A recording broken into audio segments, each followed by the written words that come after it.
শুভ বিকাল বন্ধুরা, কেমন আছো সবাই? আশা করি তো ভালো আছো। আমরাও ভীষণ ভালো। তো আমি শিল্পী। তো আমি এসে পড়লাম আরেকটা নতুন একটা ভিডিও নিয়ে। তো ভিডিওটা কি, ওইটা একটা বিয়ার একটা ভিডিও। তো এই যে দেখো, এটা বরযাত্রী যাইব। তো গাড়িটা আমগো মানে আমাদের ঘরের সামনে মানে পাঠাইলো, যে একজন দাদা মানে গাড়িটা ডেকোরেশন করব। তো তো ওটার জন্য মানে আমাদের ঘরের সামনে পাঠাইলো গাড়িটা। তো গাড়িটা সাজানো হইলো। তো তারপর এই যে দেখো বৌভাতের পাল্লা। তো বৌভাতের দিন মানে আমি ইভিনিংয়ে এই যে দেখো, আমাদের আর কি মেয়ে লোকের, আমরা মানে কোনো জায়গাতে যদি যাই আমরা পুরো গডরেজ মানে একদম ছানবিন করে রাখি যে কি পরুম কি না, কোনোটা ভালো লাগে না। যতই শাড়ি থাকুক যত ড্রেস থাকুক, কিন্তু তো কোনোটা তো আর ভালোই লাগতেছে না। কি দিয়া কি পরুম কি না, গডরেজের তো মানে কি কমু, তোমরা আর দেখাইলাম না কি অবস্থা করলাম।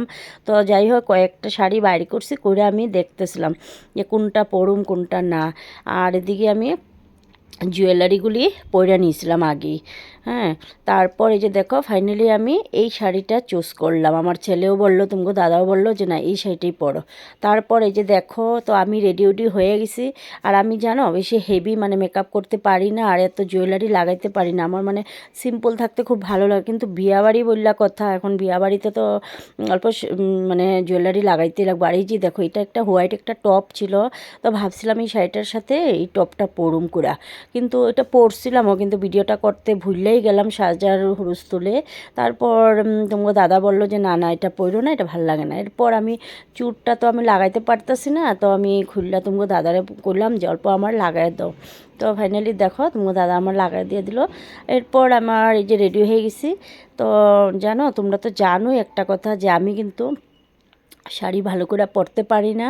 আর আমি শাড়ি কমই পরি, তোমরা জানো। আর এই যে দেখো সোয়েটারটা নিয়ে আনিছি। আর বিয়াবাড়িতে যদি সোয়েটার পরে যাই তাহলে স্টাইলটা কীভাবে বাইরিব না, স্টাইল করতে লাগবো, ঠান্ডায় কাপুম কিন্তু সোয়েটার পরুম না।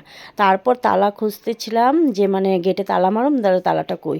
এরপর আমি গাড়িতে যাওয়া সোয়েটার আর গিফটটা রাখলাম, রেখে গেটটা তালা মারতেছি। তো ফাইনালি গাড়িতে বসে পড়লাম। তোমার দাদা ড্রাইভিং করতেছে। আর হ্যাঁ, আমার এখন কি পিছনের সিটটা আমি পেয়ে গেলাম। আর সামনে তো আমার গুড্ডু বড় হয়ে গেল। আগে সামনের সিটটা মানে আমার ছিল, গুড্ডু আমার কুলে বসতো। তো এখন ছেলে বড় হয়ে গেল, এখন বাবা ছেলে সামনে আমি পিছনে। তো তাই আর কি। তারপর এই যে দেখো, আমরা যাইয়া পাইয়া গেছি। এটা সামনেই আমগো হুজাইতে সুরভি ভবনে মানে পার্টিটা ছিল তোমার দাদার মানে ফ্রেন্ডের। তো বরযাত্রী যাইতে মানে বলছিল, কিন্তু মানে তোমার দাদাও যায় নাই আর আমরা তো যাই নাই। ওইটাই তো, বৌভাতে অ্যাটেন্ড না করলে তো খারাপ দেখা যায় না। আর ফোনের উপরে ফোন করতেছে। তো ফাইনালি এই যে দেখো, আমি যাইয়া আমি নিউ ব্রাইডকে আমি গিফটটা দিলাম। এটা একটা শাড়ি দিয়েছিলাম। তারপর এখানটায় আমি মানে অল্প ভিডিও, দেখো ভিডিও যদি না করি বিয়াবাড়িতে যাই তো এটা কীরকম হইব কও, ভিডিও তো করতেই লাগবো না। তারপর এই যে দেখো, ওদেরকে তো চিনোই, এই দাদা দিদি, ওরা তো আমাদের সাথে সবসময় পিকনিকে যায়, আমাদের একজন ফ্যামিলি মেম্বারের মতো ওরা। তো ওদের বাড়িরই প্রোগ্রামটা ছিল। তারপর আর যদি আমি তো খাইতে ভালো পাই জানো, আমি ফুড লাভার। তো বিয়াবাড়িতে গেছি আর খামু না, এটা তো হইতেই পারে না। তো কফি পকোড়া ছিল, তো আমি এগুলি খাইলাম, বেশি বেশি করে নিছি, দেখছই তো। না খেলে কীরকম হইব না, বিয়াতে গেছি, বিয়া বললা কথা। এরপর দেখো এখানে সবাই এনজয় করতেছিল। তো আমিও অল্প এনজয় করতেছি, এখানে ফটো ফটো ওঠা হইতেছে, করতেছে। আর নিউ ব্রাইড কিন্তু খুবই সুন্দর ছিল, খুব কিউট ছিল। তারপর আমরা কি করলাম, এখানটায় আমিও অনেক ভিডিও করলাম, ফটোশ্যুট করলাম। তো ওইটাই। আর অল্প অল্প ঠান্ডা লাগতেছিল, কিন্তু স্টাইল করছি। তো এখন কি করুম, আর স্টাইলের জন্য ঠান্ডাটা আর কি বুঝতে দিলাম না। তারপর এই যে দেখো, আমি ঘুরা ঘুরা শুধু ভিডিওই করতেছি। আর তোমার দাদা অল্প লজ্জা করতেছিল যে না, অল্প কম কম ভিডিও করো, সব এখানে অনেক লোকজন আছে। আর এই যে দেখো, এই মনাও তো তোমরা চিনো, ওই যে দাদা দিদির দেখাইলাম যে ওই ওদের মেয়ে। তো এই যে দেখো, একটা সেলফি পয়েন্ট বানাইছিল বুঝছো।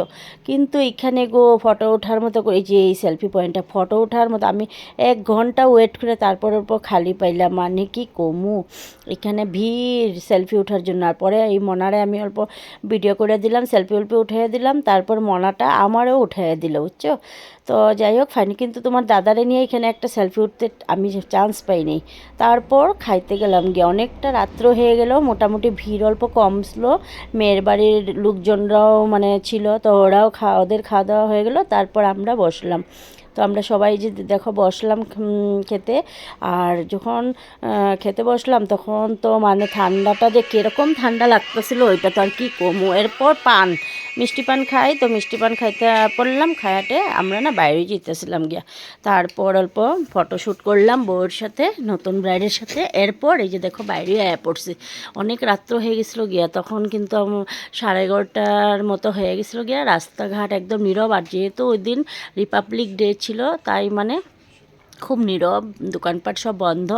তো ওইটাই। তারপরে যে দেখো ঘরে এসে পড়লাম, খুব এনজয় করছি কিন্তু ওই পার্টিতে যেয়ে। তো ঘরে এসে পড়ছি, এখন ঘরে আসার পর তো একটা টেনশন যে এখন মেকআপগুলি কিভাবে কি মানে রিমুভ করুম, এত টাইম লাগে সাজ্জা গেলাম। তো এখন তো ওইগুলি মেকআপগুলি রিমুভ করতে লাগবো। আর তারপর এই যে দেখো আমাকে টফির কি অবস্থা, টফিরে মানে আমার বড় যার ঘরে দিয়ে যাওয়া হয়েছিল, তো আওয়ার পর টফি দেখো তোমাকে দাদার কোলে উঠটা একদম কি কান্দা, ওরে কোনো জায়গাতে রাখা যাওয়া যায়ই না। তো এখন এই যে দেখো মেকআপগুলি রিমুভ করুম। তো ওইটাই। তো ভিডিওটা কীরকম লাগলো, ভালো লাগলে তোমরা অবশ্য লাইক কমেন্ট শেয়ার করো। আর পুরো ভিডিওটা দেখো, একটা ভিডিও করতে মানে বানাইতে অনেক কষ্ট হয় কিন্তু। তো ওইটাই, তোমরা ভিডিওটা পুরো দেখো, লাইক কমেন্ট করো। Bye bye.